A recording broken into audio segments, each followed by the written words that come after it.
Good afternoon, everyone. Good evening, depending on where you are. I am Marsha Guerriere, founder of Her Sweet Spot, and I'm back again with another amazing executive leader for our HerRise Salon Talks. I am so excited to bring you guys this conversation about managing challenges for women in transition. We're all at some point in transition in our life, and I want to introduce you to our guest Salon Talk speaker today. Is it Aixa? Aixa. Aixa Robinson is a financial advisor and resident director for the Merrill Lynch office in Jersey City, New Jersey. In her 24 years with the company, she has held roles in service, mutual fund operations, product development, and market leadership.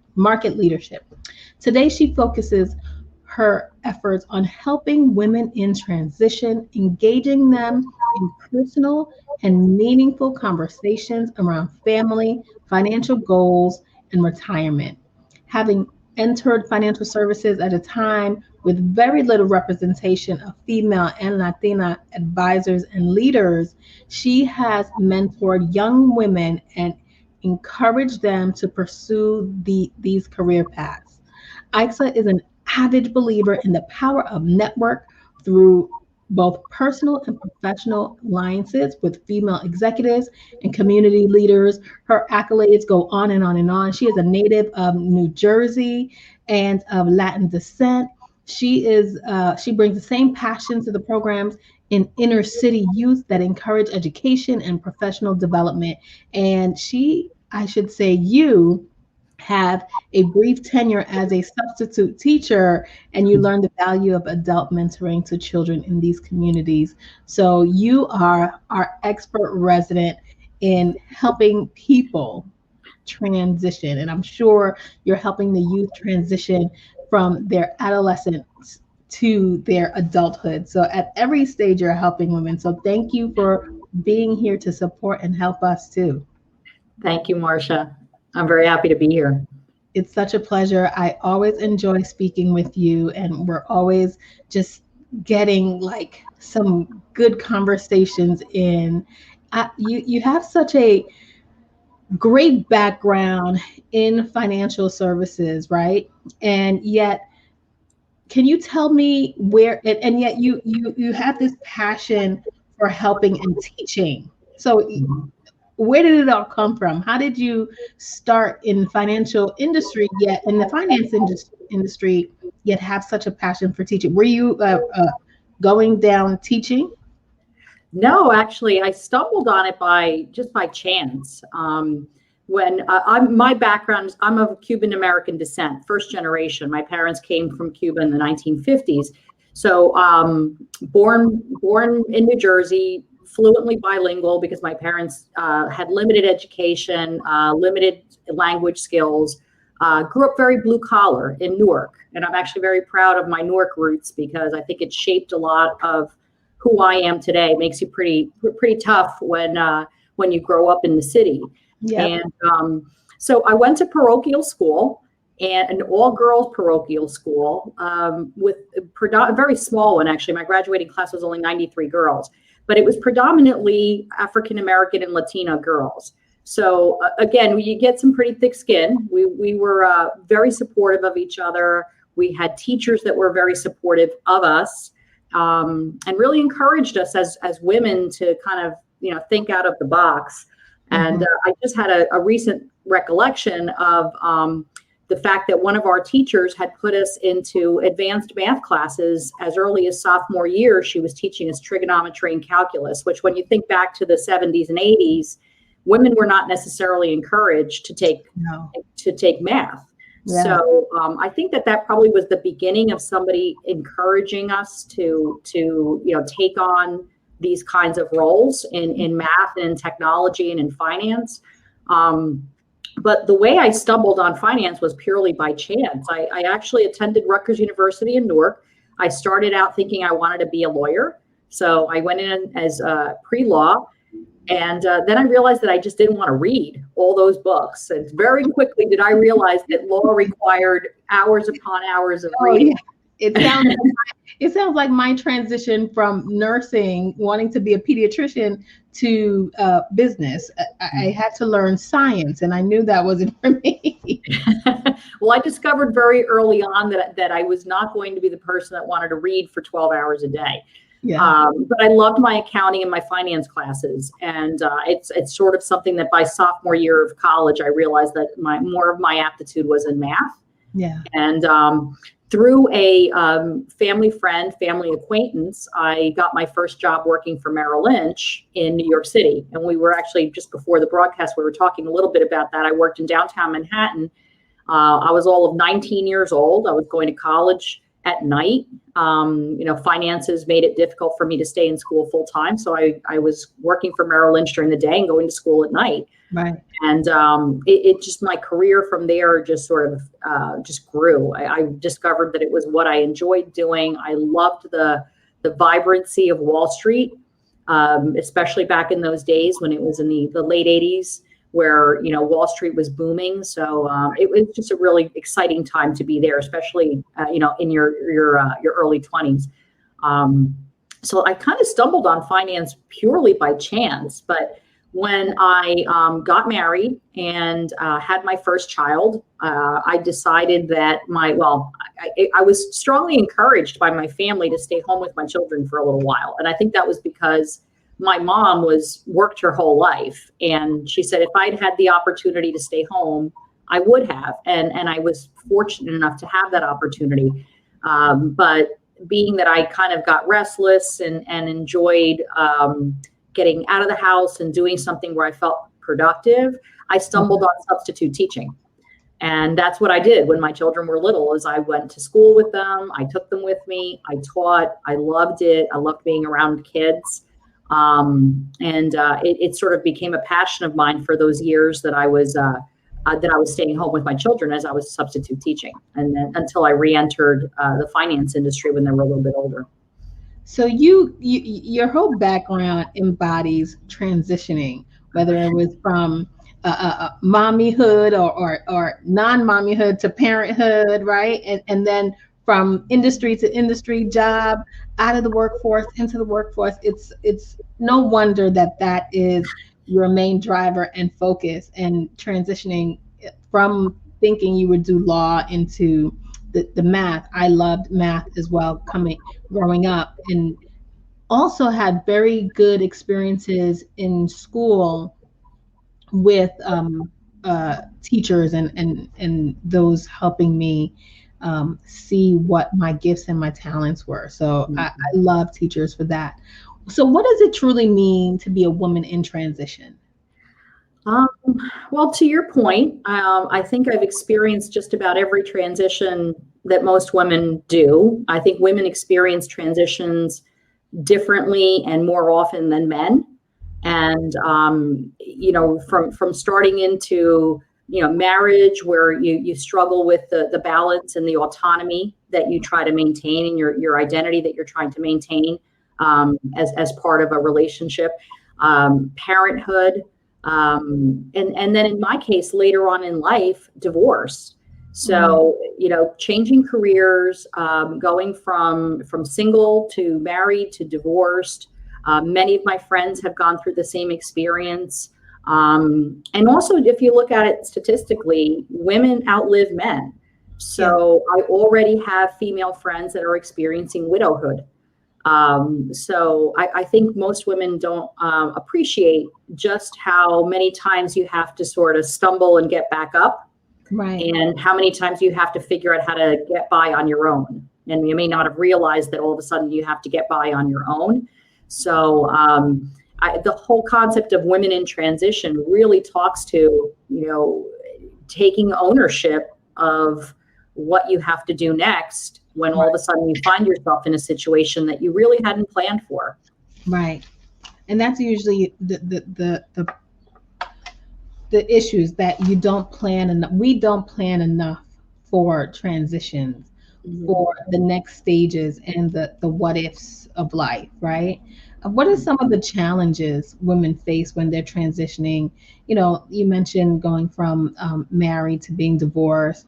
when you're in a non-leadership role and you're trying to transition to a leadership role, I think that's one of the in the workforce, that's one of the toughest challenges for women, especially when you form those alliances as colleagues and then you become a person in leadership.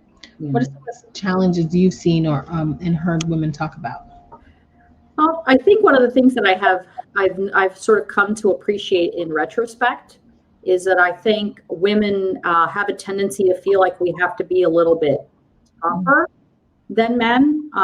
We are a little bit more concerned with credibility and with respect.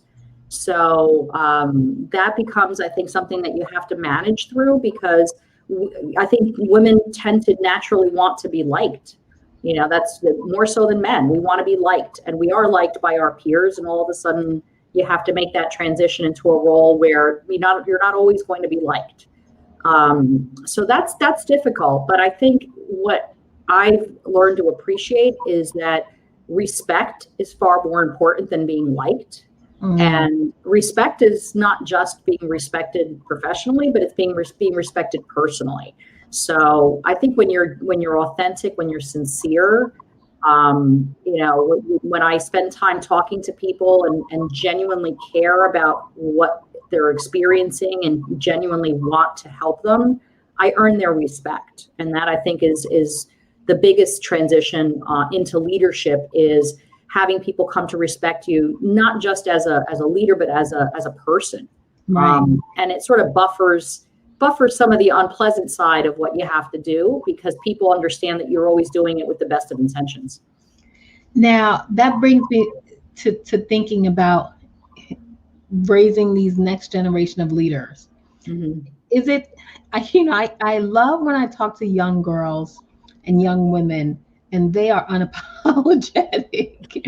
Are you finding that the next generation of young female leaders are already kind of reversing all the things that we've been through in terms of teaching us not to, to be liked rather than to be a good leader? What are your thoughts of, what are you finding with the young girls now? That's actually a great question. I've made the same observation. I am absolutely in awe of some of the young women that I talk to. They're incredibly confident. It really, I see that, and it makes me really, really happy. I think they've had a different upbringing, perhaps, so they come into the workforce a little bit more prepared to challenge themselves, to challenge others, and to be respected. But what I will say is, I think that there's still a cultural bias there. So it's, while that is true of a lot of the girls and the young women that I talk to and that I've worked with, I think there's still a cultural bias. I think you will still see African American and Latino women that are a little bit more submissive. That perhaps we've been taught that if we work really, really hard, someone is going to notice. And I always tell people that's the one lesson I've learned, is they don't always notice. And when we're waiting for somebody to tap us on the shoulder and say, good job, here's a promotion, good job. And unfortunately, your competition is speaking up, and they're being much more overt and much more aggressive. So therefore, while we work hard to wait for somebody to tap us on the shoulder and notice, other people are making sure they get noticed and are being a lot more vocal about it. So I think that while that's true of this generation, I still see the cultural bias that concerns me. And that's why I do tend to focus a lot on the young women that I grew up with in the inner cities, which are the African American and Latino women, because I think they still don't have that kind of support at home. Perhaps they don't have the kind of parenting that says, go out there and and make sure you get noticed. So I think there is still a little bit of a lag there.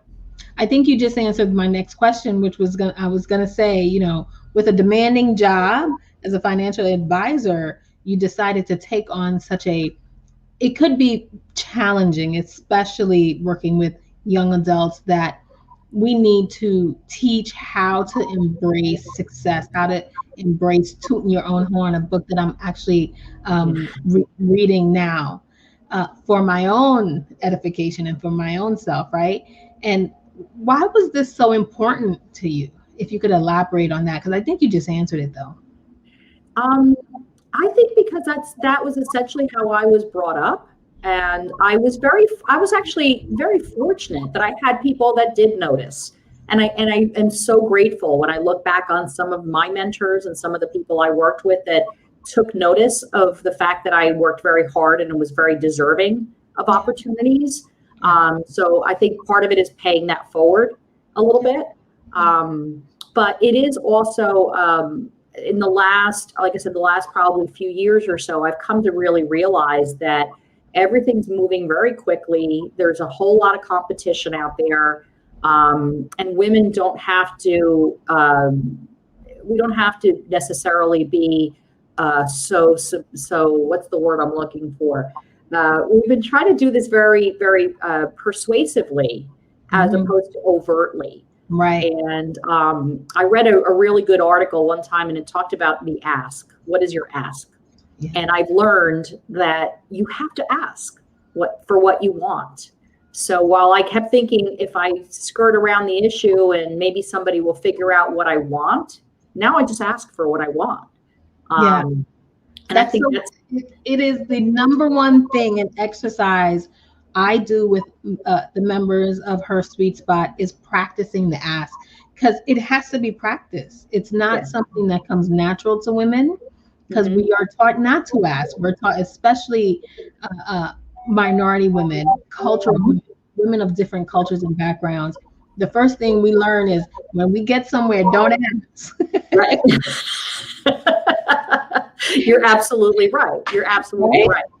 It's ingrained in us. Yeah. That was an aha moment for me. It really, really was an aha moment for me. And I think that it came late in my career, in part because, again, I had really good colleagues that didn't always need to be prodded. But every once in a while, you work with people that don't get the message. You have to raise your hand and, yell and jump around a little bit and say, "Hey, notice me." Yeah. So I kind of learned that. I think it is a lesson that I missed also growing up in the fin space and expecting for people to see my contributions and not being that overt person. And I will agree that it has held me back, because the person waving the flag is the one who usually gets to the top faster. Yeah, absolutely. Which is, again, we're going into my next question, right? For women trying to break that glass ceiling and transition into leadership roles, right? What type of skills do you think they need in order for them to advance? And what are some of the things that they should do to help them? I think I will say I used to feel, and again, I've been in the industry for many, many years, more than the 24 when you consider that gap and that I was home for a while or taught for a while. But I used to feel like you had to really compete on a man's level, or compete like a man would. And I think that was just because it was the way you got noticed. So you had to sort of be assertive and just communicate in the same way. And I think now what I've come to realize is that women are different. We communicate differently. And I'm not apologetic about that anymore. I think it's actually quite good. And I think we're catching up to that. We're catching up to the fact that women are effective leaders because we are more communicative. We're more empathetic. We're more organized. We have all of these skills in leadership that tend to really make for successful leaders that perhaps our male counterparts don't have. So we're different. We're wired very differently. And someone is finally noticing that we kind of have some very inherent qualities as women that are actually more beneficial for leaders than not. So, and I think it has to do with empathy. It has to do with, earning that respect, feeling like people can see through. It's not just about the work. It's about, who you are as a person, your authenticity. And I so agree with that. I think what also has happened is that the employees are looking for different types of management too. I think we finally come to a place where it's no longer that Wolf of Wall Street, boiler room type of energy. People want to come to work and be vulnerable, have a good day, bad day, and need that leadership where they could be, themselves and have and receive empathy. So I think Yeah. it's both a shift in primarily what people need in leaders, and now realizing that women are actually better leaders. We Yeah. are. Yeah. Yeah. And I do think that a lot of it is we're much more encouraged now to be vocal about our opinions. And I know that that's also something that I find has changed dramatically in the last probably 5 to 10 years. Yeah. Is I was always the quiet one. I remember one of my earliest mentors used the expression, "Better to keep silent and be thought the fool than to speak and remove all doubt." Oh, He wow. hung that over my head. That's And he great. always said that to me. So I always was very cautious in speaking up. And as I got older, and I think just as the environment and the culture changed in business, I Mhm. realized that no, you do have to speak up. You want people to hear what you have to say. Yeah. And once I sort of made that pivot in my career, it served me well. Yeah, that it surely has. So, here at Her Sweet Spot, we're all about women having two spaces that they, keep sacred. And I'm always excited to meet an executive leader that's open about their passion projects and what they do outside of the workplace. I think, and it might be generational, but I think so many women that are members and that I speak to are afraid to bring their whole self to work, meaning they have side passions and side businesses, and they're afraid to let that part of themselves shine. What advice would you give to other women that are, in this space where they have a dual life, and really want to bring their whole self to work? How can we do that? You made such a great impact, and you brought that to your job, and you are part of those type of initiatives with Merrill Lynch in-house, but it really came from your own personal passion outside. What advice would you give to women that need to have that same life? Yeah. It's been sort of maybe it's just the phase of my career that I'm in. I really do feel like I'm at a stage of my career now where I'm much more comfortable in my own skin. Mm-hmm. But I had always felt very, very passionate about making sure that we did not leave behind so many women and kids in the inner city. I saw the privilege. In finance, it is predominantly people of privilege. Right. And I just felt like I was grateful. I was appreciative of every advantage that I got from my colleagues and my peers and my mentors and my bosses. The list goes on and on. I felt compelled to pay it forward. So I was doing that. I've been doing that now for several years, where I enjoy going into the schools. I volunteer with Junior Achievement. I volunteer with an organization called NJ Leap, which is also a high school development program for high school students in inner cities, and a couple of other organizations through my internal network here at Bank of America, which is the Hispanic Leaders Association. So through them, we have connected with a number of organizations that I completely have embraced, and it's my feel good stuff. It's my pay it forward feel good stuff. Yeah. But what's interesting now is that I've been using it, or I shouldn't say I've been using it, but I've been asked to participate in so many more of the D&I conversations at my company as a result. Right. And that was very recent. Someone actually wanted to speak to someone that knew what it was like to go to, these schools. Right. And how do we reach that population? How do we want them to stay in school and come join us in our industry, Right. and women in particular as well, because we're so underrepresented. So Right. it was purely by chance that a lot of people were in my organization started to embrace D&I, and that is, as I'm sure you know, very recent. Mm-hmm. But when that happened, they realized that my network for years outside of the firm was completely embracing the development of young people into roles like what I do. Yeah. That's so. I'm always so enamored and or feeling like, wow, I could sit and talk to you and learn from you all day long with the work that you're doing. I think it's so important that we help the next generation, particularly our kids of Black and Brown, Latina, Caribbean backgrounds. And you're right. It starts with the things that they're missing from home, and if we can bring them in the industry, all the more better for our industry in the long run, right? So I appreciate you for all that you're doing to help young women in this field, for women of a certain age currently transitioning or thinking about the transition.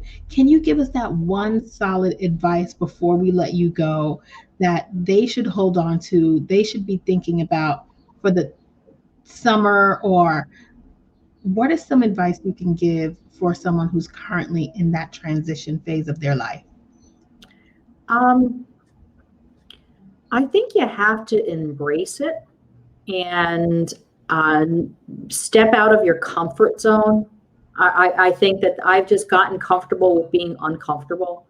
Yeah. So I think overcoming that fear of change, that fear of the unknown, it's a really wonderful feeling when you conquer that.